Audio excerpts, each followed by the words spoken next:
Imagine your mind as a complex construction where the foundations were shaped during your early years of life. In developmental psychology, we understand that a child's world is entirely defined by the emotional resonance of their caregivers. When love is consistent, the foundation is solid. However, when that love is absent, intermittent, or conditional, the structure grows around a profound void. This absence of affection is not merely a lack of happy memories, but a physiological and psychological event that alters how your nervous system perceives safety and danger. You didn't simply outgrow this neglect as you grew up.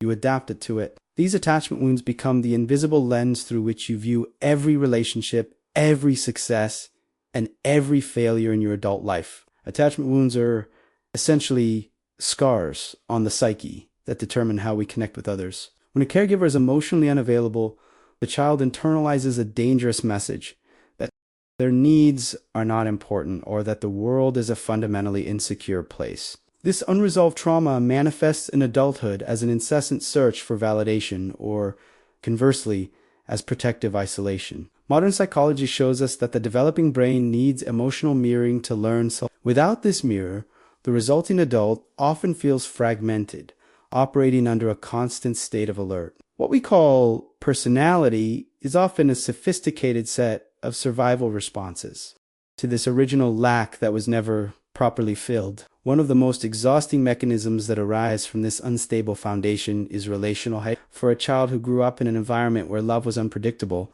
learning to read microexpressions and subtle changes in tone of voice was an essential survival skill. In adulthood, this radar remains on transforming the individual into a constant emotional detective. You find yourself analyzing every silence from a partner or every short word from a coworker as an imminent sign of abandonment. This state of alert consumes an absurd amount of mental energy, keeping cortisol levels high and preventing you from truly relaxing in the presence of another person. It's the invisible cost of learning too early that love can be taken away without warning. This constant vigilance is what psychology defines as anxious attachment. The adult who carries this wound feels they are always one step away from being left behind, which generates closeness-seeking behaviors that, ironically, can push people away. There is a desperate need for constant reassurance, because this self-image lacks an internal core of security. Without the safe haven that should have been established in childhood, any normal fluctuation in a relationship is interpreted as a catastrophic event. The nervous system goes into fight or flight mode at the slightest perception of distance.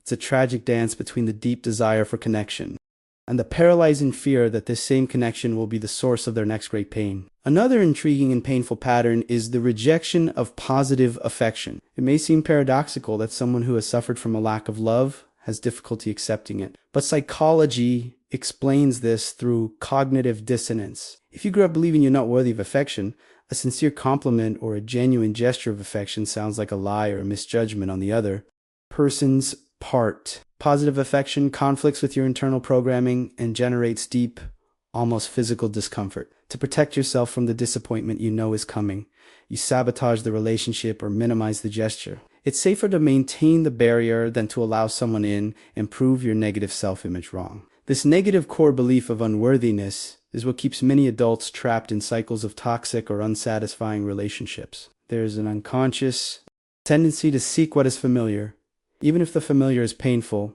If the love you experienced in childhood was critical, cold, or distant, you may feel strangely drawn to people who replicate those same dynamics. The brain seeks to resolve past trauma by trying to win in the present, hoping that this time you can finally make that cold person love you. It's a desperate attempt to correct the original narrative, but one that usually only results in reopening old wounds. Breaking this cycle requires a brutal awareness of how your mind confuses familiarity with security. Performance and conditional value represent another facet of this adaptation. Many children learn that love is a reward for good behavior, high grades, or achievements, not an inherent right. As a result, the adult transforms into a superachiever who can't stop producing. For you, rest is felt as danger, and productivity is the only way to silence the inner voice that says you are worthless. You become a slave to external success, hoping that the next title, the next raise, or the next trophy will finally fill the emotional void left by neglect.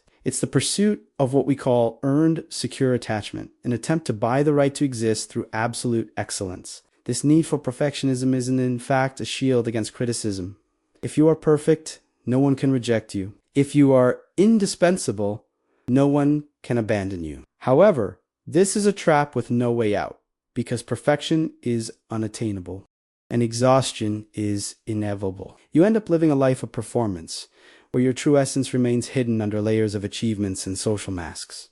Behind the successful professional or the friend who always solves everything, there is a frightened child who still believes that if they stop doing, they will cease to be loved. If you identify with what's being said here, share your story in the comments or leave a like and subscribe. Understanding this dynamic is the first step in beginning to separate who you are from what you do. We now move on to a quieter defense mechanism: emotional numbing or dissociation. When the pain of rejection or emptiness in childhood becomes unbearable, the child's brain finds an escape route. It shuts down. This emotional numbing acts as a psychological anesthetic that allows survival in hostile environments.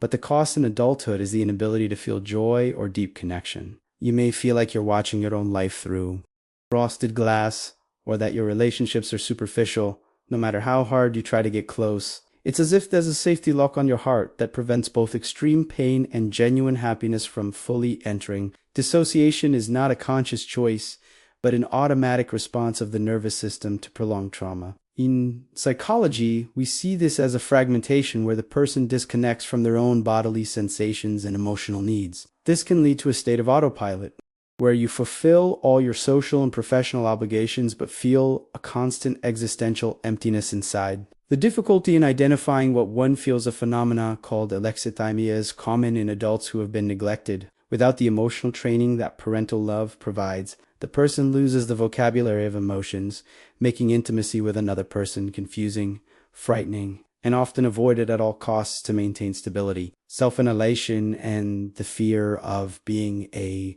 burden complete this painful picture. Children whose needs were ignored or punished quickly learn that having desires is dangerous. In adulthood, this translates into a chronic difficulty in setting boundaries and a reflexive habit of apologizing for one's own existence. You minimize your pain so as not to bother others, swallow your words to avoid conflict, and feel deep guilt whenever you need help. There is a deep-seated belief that your feelings are too much or heavy for the world, leading you to become a compulsive giver who never allows yourself to receive. You erase yourself so that others can shine. This tendency to put oneself last is not humility, but a survival strategy rooted in the fear of rejection. If you don't take up space, no one will have reason to push you out. If you have no needs, no one will be disappointed that you can't meet them. However, this self-annihilation creates a deep, hidden resentment and a sense of invisibility that only reinforces the original wound. The adult who negates themselves is essentially abandoning themselves in the same way they were abandoned in the past. The path to healing here involves the difficult process of recognizing that having needs is a legitimate human characteristic, and that expressing your truth doesn't make you a burden,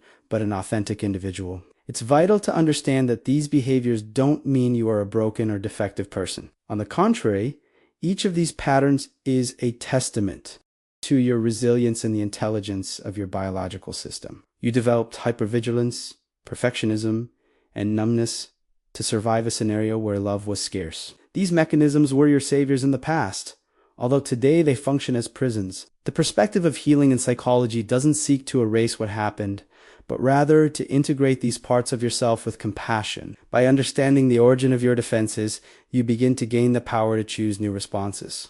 Ceasing to be a passive passenger of your childhood traumas. Neuroplasticity teaches us that the adult brain is still capable of forming new pathways and learning what we call secure attachment. This happens through therapeutic relationships, healthy friendships, and most importantly, through the relationship you develop with yourself. Unlearning the limiting beliefs that you are unworthy or that love must be earned is a slow but absolutely possible process. The figures who instilled these ideas in you were wrong in their approach to care. Their neglect was a reflection of their own limitations and traumas, not a measure of your true worth. You have the right to occupy space, to be loved unconditionally, and to feel the full range of human emotions. Ending this cycle requires courage to face the emptiness and patience to rebuild yourself. As you begin to validate your own needs and treat your inner child with the tenderness it never received, the architecture of your mind begins to change. Attachment wounds may leave scars, but these scars no longer need to dictate your future. You can learn to trust again, to accept compliments with an open heart, and to understand that your worth is intrinsic, independent of any performance. The healing journey is the act of becoming the loving caregiver you've always needed. That way, I'll know you're enjoying the content. This process of self-discovery is continuous and requires us to be kind to ourselves during relapses into old patterns. Understanding the psychology behind our pain doesn't make it disappear instantly, but it gives us the necessary map to navigate out of the labyrinth. By sharing these reflections, we hope you feel less alone in your struggle and more empowered to seek the transformation you deserve. Your story doesn't end with the neglect you suffered. It continues in the strength you demonstrate in seeking your own healing and personal evolution. Subscribe to the channel and leave a like. Leave your ideas in the comments about what we can cover on the channel.